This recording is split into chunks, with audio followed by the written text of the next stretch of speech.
Welcome to your in-depth horoscope forecast for week commencing the 10th of August for the Sun or the Ascendant. If you're yet to subscribe to my channel, I'd be honoured if you did so now.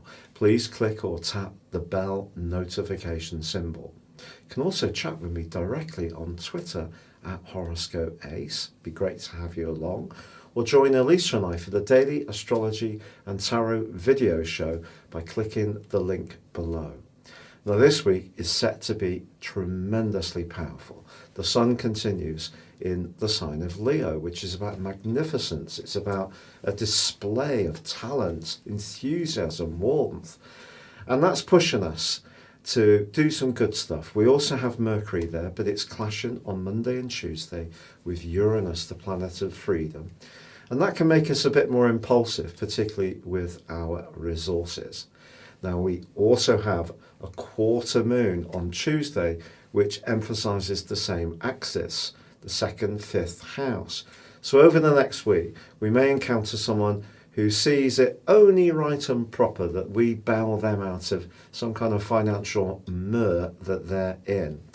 Well, it's important to be kind to people, of course, but it's also important that people take responsibility for their own issues. So finding a balance around resources and affection is important on the back of Mercury square with Uranus and that quarter moon, which provides a backdrop for the rest of this week. But of course, Mars is in its home zone and it is clashing this week with mighty but tiny Pluto. Now, when these two come into conflict, or if they're in someone's natal chart, it creates a kind of control power battle. Mars is very impulsive in Aries, and Pluto in Capricorn is about maintaining the status quo in terms of more traditional power. So if, for example, we encounter someone at work where perhaps they're more established in the environment that we're having to operate within. So maybe you've joined a company or a business and there's a way of doing things and you're seeing a more dynamic way of being, and that could create some kind of power dynamic and some powerful repercussions. It can see people unprepared to back down from their position. Now later in the week, towards the weekend, Mars is clashing with Saturn.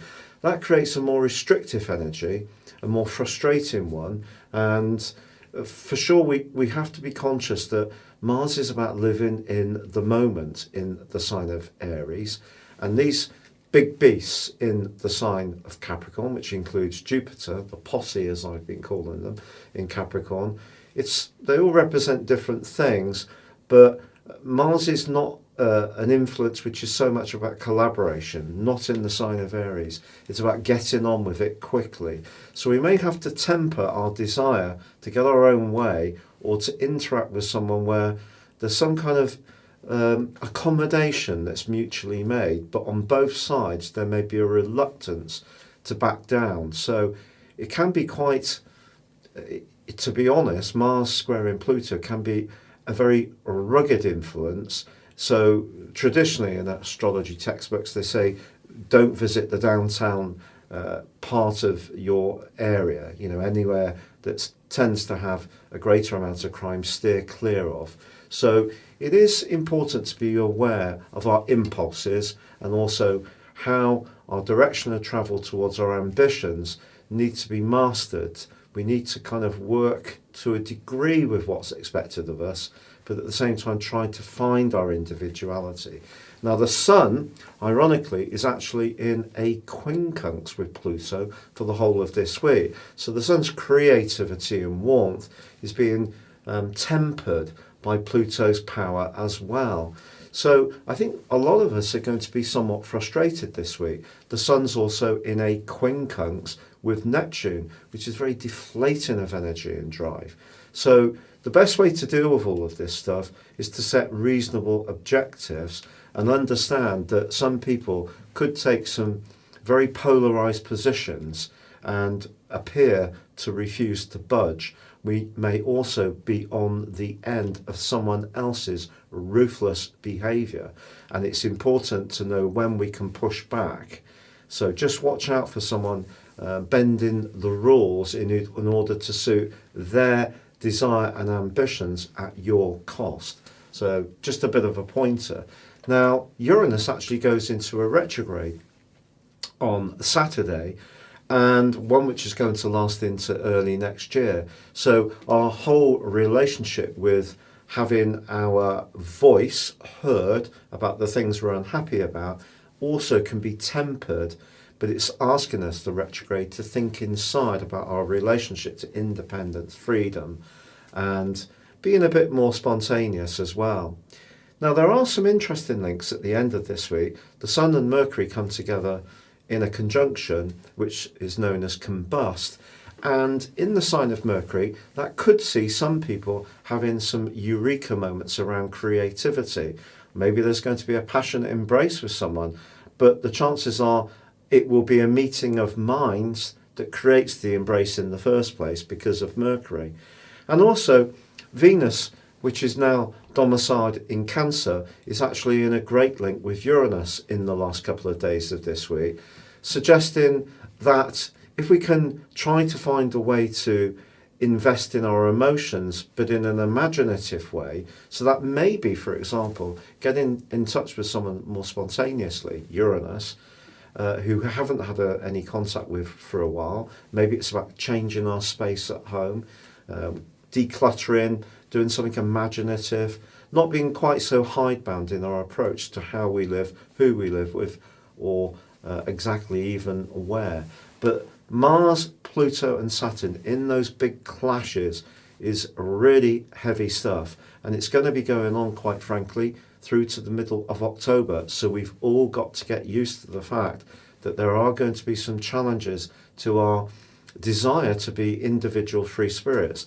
Chances are that this is going to come very much into focus around COVID, the economy, because that collection of influences in Capricorn is obviously about traditional business, and the way things have always been done is obviously changing. There are certain sectors that are almost being annihilated by COVID.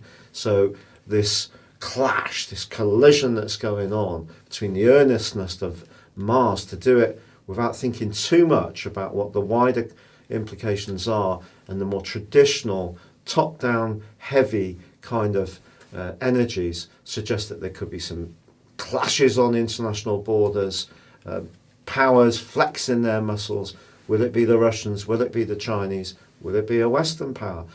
We are going to see some kind of tensions, and it could work out or be played out through trade implications. Maybe the stock market is really going to be rocked, but I think between now and the middle of October, some big stuff is coming our way.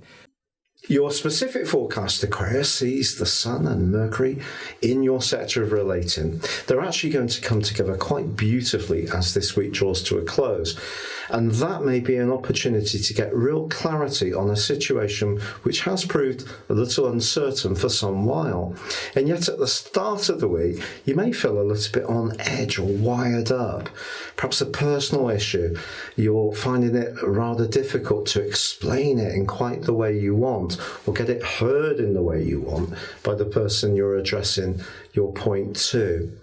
This electric energy, in part this week, does come from the fact that the posse in Capricorn, in your 12th house of privacy, of secrets, of confidentiality, of reflection, of deep subconscious emotions, is clashing with Mars in its home zone of Aries. But Mars in Aries is not about reviewing things with a great deal of depth, like the posse is. It's about just going for it in the moment.